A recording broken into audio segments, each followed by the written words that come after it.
Welcome, and thank you for joining for another whiskey review. Today, we're going to take a look at the Ben Nevis 1972 19-year-old, 56.8% ABV.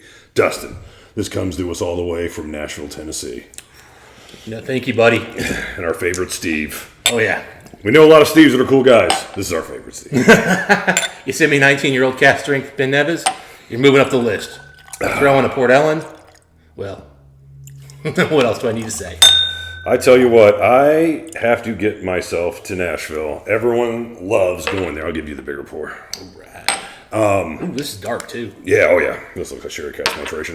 Man, I tell you what, he gives us strong pours. What he sends us a sample, he sends us a sample. 2 ounces. Well, you know, I mean, if you don't get 2 ounces, it really is hard to put water on these. It is. Like, when we get the 1 ounce, just like, it's plenty to review, but when you go to put a drop of water, man, Disintegrates it. It's really tough. It is. It's a. I still got that Lagavulin 37 1976. It was like, I got to find one more ounce so we can both do it. All right, so this, like with all the same samples people sell us, send us. We don't look at all. We don't look it up on Whiskey Base or anything. We have no idea what this is, cask maturation or anything else. We're doing these completely, especially with these independent bottles. Completely. So. Is this independent? It just says Ben Nevis 1972. I thought it was part of that series of whatever those the Port Ellen was. I thought this was part of that same series. Like pretty Malt sure. Master or something like that. Well, it doesn't say it. The other one said it, so I'm thinking maybe not. We try to keep it so. We don't want any information like, getting into our minds to such a degree that we don't even look up what the bottle looks like. So I think it's just a normal Ben Nevis 1972 19-year-old, but I could be wrong. Well, yeah, I'm going to have to reach out to Steve, so hopefully we can get some kind of thumbnail and everything for you guys. Absolutely. But I can tell you right now, Mike, this is sherry. And it's beautiful sherry. I don't know if it's one cask or multiple casks, but it's sherry cask, that is for sure. Oh, my God. It's like purple bubble gum, man. Man, it's purple, sure, but it's a light purple. And not only, it's almost like but that is such a bubblegum, juicy, sugary sherry note. Goodness gracious. And then on the back end, you get all of that coal. Yeah, I was about to say, it's almost like, coal smoke almost, just a whisper. Yeah. Are these peated? Maybe those might have a very light ppm. I'd have to take a look, but they are charcoal. Fired? Coal-fired. Coal-fired, yeah. So kind of like the old Glendronachs were that we always really enjoy that note. Ben Nevis is still coal-fired. It does give a chimney smoke wisp to the end of this nosing experience. Oh, yes. And I mean, it's coal. It is overt, no question. Sometimes you're kind of like, it's smoke, wood. This is coal. Bro, this has got to be peated to some degree. I think they do have a light peat. Either that or the cask was heavily charged. Well, as you know, we've never actually brought anybody, I think, of Ben Nevis because, quite frankly, never? I don't think so. Unless we did a review with Keith on an independent. What was this, 19 years old? So this is a bottle in what, 1991? Yeah, like I've got a 25-year cask strength sample that I might do like an extra or something on if I ever get around to it. This was bottled 32 years ago? Yeah. All right. Well, it still smells fantastic. And it's only 19 years old, so that tells you it's been a long time in the bottle. Man, this smells fantastic. I think he told me to try this one last, and they were all incredible. Auroras, and you know what I mean? He sent us killers. Light chocolate notes here. Yeah, let's get to it. A wisp of Flint, maybe? In a great way? But yeah, milk chocolate, light chocolate, but fudge with chocolate drizzle. I'm actually getting natural, like a little bit of like actual real grapefruit. Like, not grapefruit, but grapefruits. Like the actual off the vine thing. Blue grapes? Purple grapes, you mean? Why didn't it be a white grape, man? Really? Yeah, like the peel. Okay. Yeah, it's darkened because everything else here is dark, but I think I'm getting that like citrus note, but it's that light grape peel. There is an intermingled citrus note to this. It just is part of it, but beautifully interwoven. It's making the whiskey for me, honestly, on the nose, because all those other things are great. But the fact that you've got that little contrast is so beautiful. It's just a subtle change of pace. Oh, it's beautiful. This is a 92 on the nose. This nose, I'm not articulating it properly. It's incredible. The sherry is so nice, so well done. It's bordering on sort of a cocoa powder. Well, I mean, that's the beauty is like every time I come into this, I get it differently. Sometimes I come in and it's cocoa powder. Sometimes I come in, it's a little bit more of a dark milk chocolate. Chimney sweep and sweet. and dry chocolate. Covered in cocoa. I mean, a bit of fudge. I get a little bit of, dried raisin here every now and then. I wanted to say raisin earlier, but I don't think it's raisin. It's not leathery like that. You know what I mean? I get, again, sometimes when I come in, I get the little leathery hint of raisin. Sometimes I don't. Okay. I'm telling you, every time I come in, that's what's making this like a little bit of a chameleon, is it's just constantly giving me a little something different. When I turn the glass up to a different angle. Man, just sherry bubblegum on the sides. The bubble, when I come right in up front, that's when I get the bubblegum heavy. Goodness gracious. A little bit of white powdered sugar. Dare I even say there's a hint of like a really sweet steak sauce kind of a note on here. Just a slight hint. But not a lot of savoriness, not a lot of saltiness. There's not a lot of salinity to this one. It's almost like if you took the salinity out of a steak sauce. Very fruity, and yet smoky. Beautiful chocolates. Coal. It isn't fruit. I mean, what fruits are those? There's a tropical note to it, but it's covered in chocolate. It's not super citrus. It's... give me a second. Let me get to it. Oh, what the heck? I mean, it's stinging. It's aggressive on the palate, but that sweetness initially just like so coats and covers your mouth. Then you swallow, you get smoke. Billowing smoke that just builds, and the chocolate just settles in on the right side of the jaw. Oh my God. God. Both sides. So much aged sherry on the finish. And I don't mean like old whiskey in a sherry cask. I mean like an old, like 20 plus year old sherry notes. Yeah. Like that sort of like age is almost starting to get kind of soy saucy notes on the sherry. Oh man. Like old sherry punching somewhere. Oh man. I mean, this sherry note rivals Balvenie Ton 1401 Batch 8. It's a slightly different sherry. Oh, it's very different. But as far as how well the sherry is put together, it's similar. That Ben Nevis is so dirty. Like, it's such a dirty malt that's like contrasting with this really sweet upfront sherry. But then again, the sherry becomes dirty at the end when it starts getting those old aged.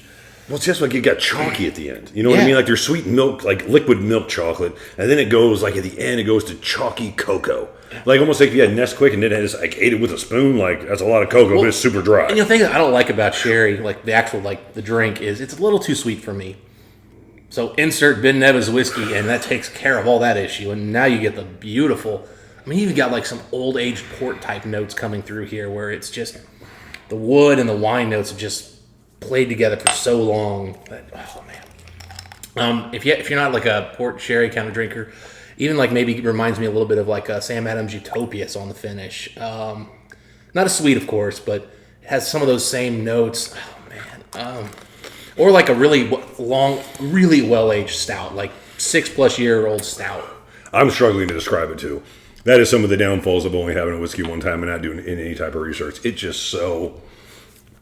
When it's this stunning of a whiskey, it's hard to pick out every single piece of it. But I tell you what, man, the chocolate and the smoke in this is just incredible. I don't know if that coal smoke has anything to do with oak smoke or not, or if that's just the distillate itself. I'm never going to have enough of this whiskey to really know that for sure. But that is just high level, high end sherry that you just don't get anymore. The amount of coal in this is crazy. I mean, because I've got one of the old 25-year cast strengths. Got a sample of that. I've had half of it, and this is much more heavy in the coal notes. Now, Ben Nevis is always a bit. How do I put this? Ben Nevis is always a bit of a harsh malt. It bites a little bit more per ABV. It stings a little bit more. It brings a little bit of how do I put this? Again, it's not a malt I've had a lot of, but grittiness, like it bites on the palate, and it gives you a little bit of a. There's a contrast to sweetness in there. I don't know if it's bitter, if it's not sour, but it has like a bite that really contrasts and fights with sweetness, and that creates a really fun whiskey when you put these beautiful sherry casks together. And it's not a knock on the Ben Nevis malt. I love the Ben Nevis malt. It's just. It's a uniqueness to it, and it is a dirty, aggressive, punchy malt, but in the best way. Like sometimes, we talk about dirty malts, like say a Balekin, which that's a little dirtier than I like. It's not my cup of tea. It's a different kind of dirty. This is a dirty in a really yummy way. Yeah. Like, ooh. This is my kind of dirty. Yes. Man, if you like smoke and you like sweet and chalky and delicious sherry, and man, if we're telling you it's delicious sherry with all the sherry we've had, I mean, this might be top 20 sherry experiences I've ever had. On top of that, they're smoking it. Okay, now I've got white chocolate and white Laffy Taffy. Okay, white chocolate, I can get behind that. There's a fruitiness here, like a white Laffy Taffy thing coming in here. There is some type of, I don't want to call it tropical. Or the white airhead. The white airhead. I mean, it's something in that realm. There's like an artificial tropical fruit note in this. Like, I want to say I've had a cereal that imparted this fruit note. Fruity Pebbles, Fruit Loops, like one of those. Tropical Skittles, maybe. It's almost like some type of green banana that you would get, in Jamaica, sort of note to it. It's sugary. I'm getting whiffs of butterscotch and toffee sneaking in. You ever had anything besides a Cavendish banana? I'm not well versed on that stuff. Almost all the bananas we have are Cavendish bananas like in the world today, but they're not flavorful comparatively. Probably a long time ago, I tried a different kind of banana one time when I went on a cruise, and it was super sweet. You know what I mean? And it was kind of beat up. You know what I mean? They're like, oh, don't worry, like the brownness, like in the peel and stuff, that's good. You know what I mean? Like you Americans, that's the reason why you get these tasteless Cavendishes. Because you want it to look pretty. Yeah. You know what I mean? Like you think brown is bad. Anyway, that's what the guy told me. I could be wrong. I have no idea. You couldn't fact check people. You definitely get more sweetness and stuff when they get brown, for sure. For sure. These were different species of banana. But again, I don't know. People have said things in the 90s and you had to believe them because you didn't have the internet. Yeah, I'll tell you what, just slightly moving the glass around, the level of sweetness transitions and shifts. I mean, it's incredible just how many different little nuances you get just moving the glass slightly left to right, up and down. I saved this for the last sample we had from Tennessee whiskey. You know what I mean? Man. I'm glad I did. This might be the best one. Oh, the sugars are just coming out now. Yeah, I was going to say the cleanliness now is coming out. It's just getting very sugary sweet. I can't really say a lot more flavors other than these flavors on a scale of 1 to 10. They're 11 or they're 12. Like when I say this is excellent epic sherry and smoke, this is excellent epic sherry and smoke. This is, this sherry is right on par with Balvenie Ton 1401. It's right on par with, the epic sherry casks we had in our day. Yeah, I was just getting ready to say, Mike, it's not that this whiskey does anything that unique. Now, I will say the coal note with the really nice sherry notes, I can't think of a comp because this is way more coal notes than you get on like the Glendronach that we like. And the sherry cask here is sweeter, less woody than most of those are. That said, what really makes this exceptional is not the notes, it's the quality of the notes. It's so good. It is just exceptional quality. You've seen this before, but not maybe done this well. I mean...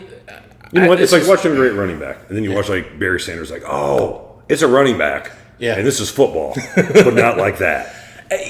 Malt Reviews brought this up a few times when they've talked about like some of the epic like Lafroigs and stuff, and they're like, of course I can tell you it's chocolate, it's oak, it's this, and this, but it's about how well it's done. It's about how well it's integrated, and that's really what this one's doing right now. Is it's integrating well. These are exceptional.